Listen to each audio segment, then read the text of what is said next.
So here we are, another Natter That Matters, because of all the conversations that count. These around business building are really, really powerful. And today I have the lovely Kay Dewar. Hello, Kay.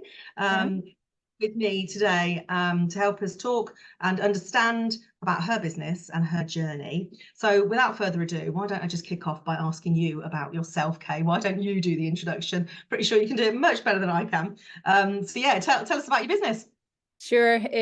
So as Vivian said, I am Kay Dewar and I have an operational support business where I support business owners to ensure that they are properly structured and set up to utilise systems for maximum efficiency. And that basically means that we're ensuring that they've got the right steps and tools in their business to allow them to deliver what they're trying to deliver without them spending time on areas that don't matter and don't add any value to that delivery of their product or service. That wasting time. I think Yeah. we're all guilty of that. I know when I first started my business, 2002, which feels like, well, it is a long time ago now, I'm bloody old. And I remember that I used to have a spreadsheet fetish, like spreadsheets for everything. And I remember when the first business I started, I had a spreadsheet that I used to update religiously. And I remember I had a member of my staff start with me, and she said to me, "What's this spreadsheet for?" And I said, "Oh, it records this and that." And she said, "And then what happens?" And I just remember looking at her thinking, yeah, nothing. I just used to filling out this spreadsheet that it's got really no use. I don't refer to it. It doesn't data mine, it doesn't do anything. I was so used to filling in spreadsheets. So stop doing that. So that kind of stuff I'm assuming you're talking about. So how did you get into this? What's your background? My background has always been in this space. I've got a degree in maths and a master's in operations management, so it's always been there. And then nearly 20 years in corporate doing productivity improvement, operational improvement, basically making sure that teams and businesses are working as efficiently as possible to deliver what they're trying to deliver. Came out myself about 6 years ago now. Was ready for a change and some new challenges and some new sort of learnings and opportunities and all that comes with being a business owner. And yeah, so I've been on this journey now, doing lots of learning, lots of figuring out and testing and changing and tweaking as I've went, but it's been a fun journey so far. Yeah, fun. Sometimes frustrating if you're anything like the rest of us. It's interesting because we think we should have our shit together, don't we? We think we should be able to do everything that we help other people do. Yeah. It's the metaphor quite a lot of an eye surgeon can't do their own eye surgery. And sometimes our own stuff is a bit of a challenge. So I don't know, do you have that experience as well where you can help the whole world with every system going, but with your own, it's like, oh, does that happen to you or not? Or have you got it all completely figured? Yeah, no, I'm definitely not perfect by any means. And as you say, you always tend to fall to the bottom of the list as you're so busy trying to help others and learn new things to help others. And then you remember that actually you could do updating your systems as well and reviewing what you're doing and making sure that everything's as efficient as it could be. There's always room for improvement. Yeah, I remember somebody saying never look at a web designer's website because they just literally time to do their own website. Is a true story. So how did you go from being in the job, which it sounds like you had a great corporate career, to starting your business? Because that bit in the middle is really the painful part that a lot of women, especially women, struggle with. That kind of, like I say, I carried on with my spreadsheet religiously for about 2 years, I'm not going to lie, before I realized that was ridiculous. So how did you get yourself from employed in the mindset really and the kind of skill set and the everyday functioning to self-employed? What was that journey like for you? I would say the mindset piece is definitely one of the biggest challenges. I spent a lot of time, I'm an overthinker, definitely, with all my sort of analytical and logical mind. It goes into overdrive and overthinking. So definitely spent far too long thinking about what could the business be, what should the offers be, what should it look like, instead of just getting out there and trying things. A lot of time overthinking, like self-doubt, not putting myself in social media, all the usual sort of suspects that you would expect, and obviously have been on quite a substantial mindset and growth journey over the last 6 years as well to get myself where I need to be from that perspective. I would say that's definitely been one of the biggest learning curves. Did you ever find yourself sitting at a desk going, what the hell am I doing? How do I start? I've had so many people that I've interviewed that have told me that before we've gone into the interview and gone, oh, I just remember not knowing what I was doing. Like you go from being a really smart, successful, high performing person to I don't even know how to start, what to do with it. How did you get yourself over that? How did you get yourself into, right, I'm deciding on the name and the thing and the pricing? How did that kind of happen for you? I don't think there was like a specific monumental change or trigger that made me just go for it. I think it's just you get to a point that you think to yourself, actually, I can't just keep sitting thinking about this. I either need to do it or not do it, essentially. And if I don't do it, I'm not going to get any money. I'm not going to like make any changes. Nothing's going to be any different to what it is just now. So you've just got to take that step and take that leap. Yeah, running out of money, that's the painful one. That was for me. I was like, I have to pick up the phone and follow up some of these people, Vivian, because you've got no money. Like literally that money you've spent on all sorts of lovely things, creating websites and logos and all the nice pretty stuff, all the stuff that's quite safe. So yeah, so now client-wise, what kind of people do you help and how? What does your kind of day look like?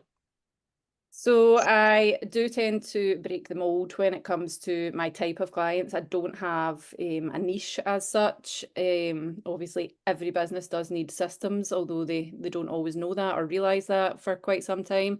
So it is, my clients have been across the board. I've lots of consultants, coaches, accountants, HR professionals, literally across the board, but it tends to be people that have been in business for at least 12 months. They have sort of ridden the wave, seen some success, know that there's more to go for, but know that they're on a sort of shaky peg, and what's got them to where they are at that point is not going to take them to that next level. So they know that they need to get better structures and better systems in place. And that's obviously when they start to consider coming and speaking to me. In terms of how I support them, it tends to be across a 3-month period. That's my most popular service, whereby I go in, fully understand what it is that they're doing, how they're operating, what they're utilising, fix all the parts that need fixing, as you say. Are they updating spreadsheets that are actually redundant and not doing anything? Are there steps there that's actually just a draining their time and not delivering anything?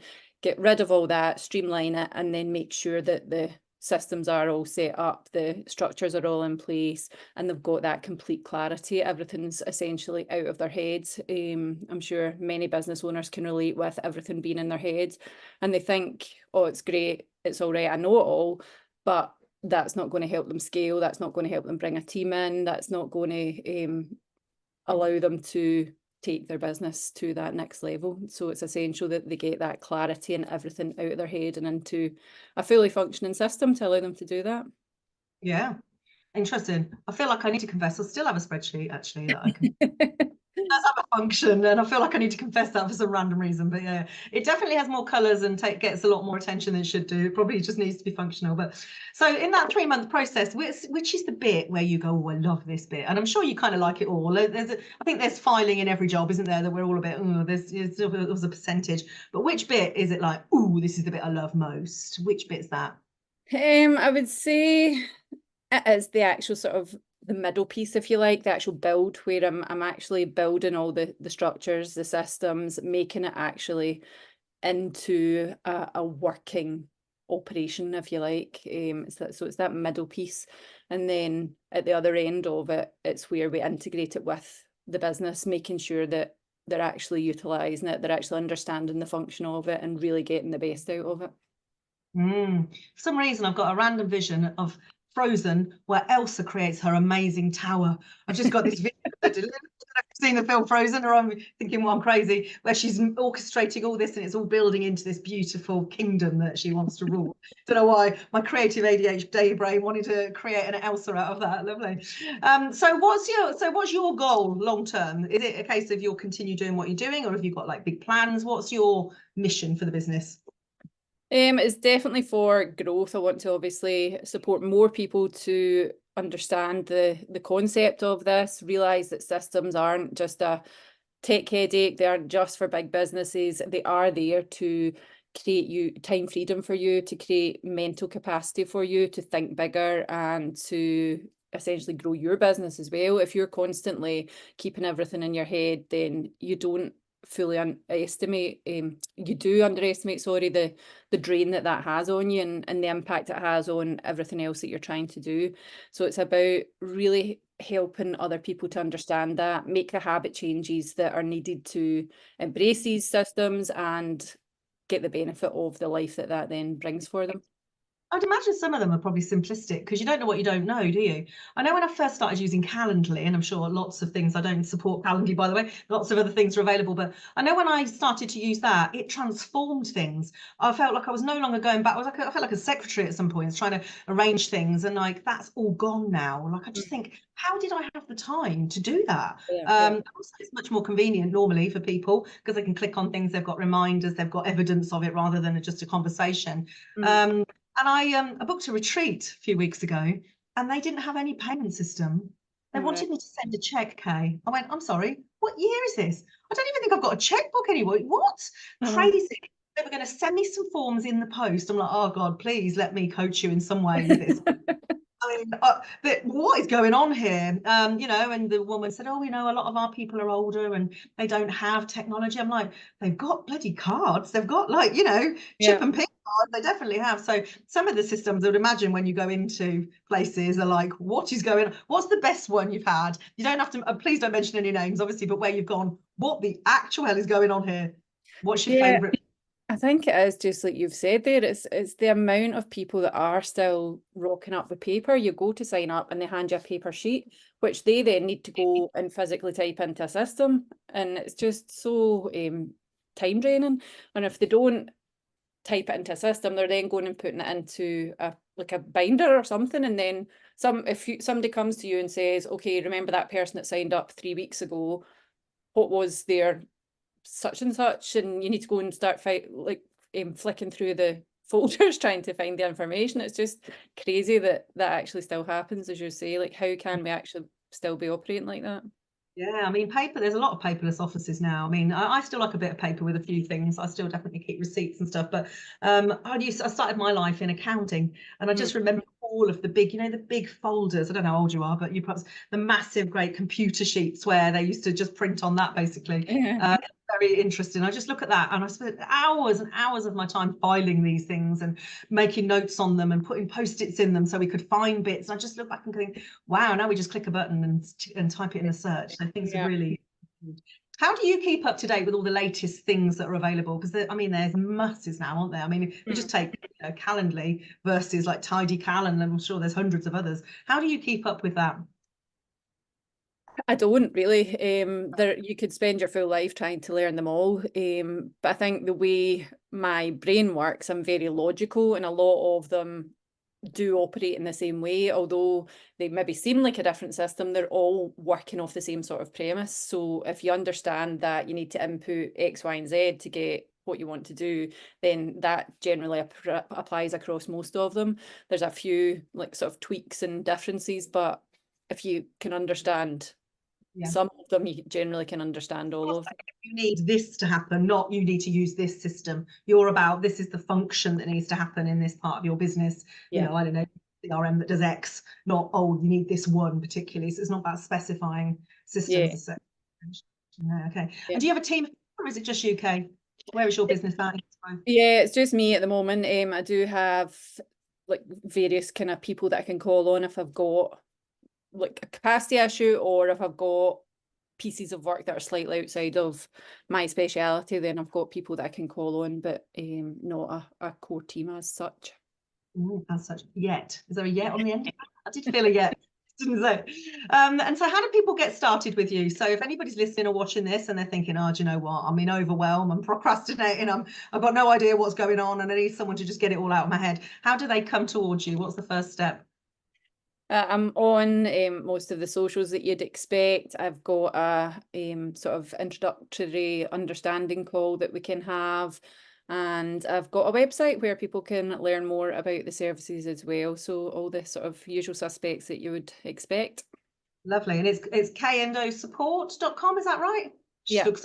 She looks left field onto it. I know there, knosupport.com. Yeah, so if you want to go and find Kay, obviously you can find her, like you say, on all the socials. I will actually post your website underneath this, so if anybody wants to connect with you. And have you got any top tips? If I always like to, especially when we've got an expert in their field, what's your top tip for what you do?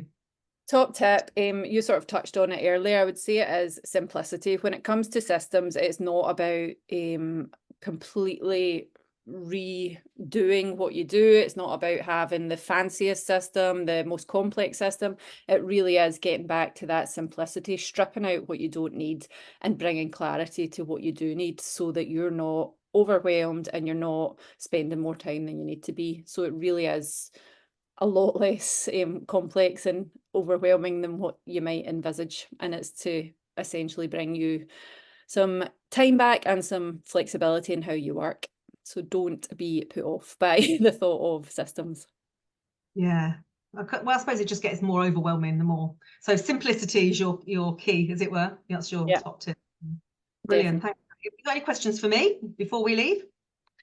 No, I think you've covered everything today.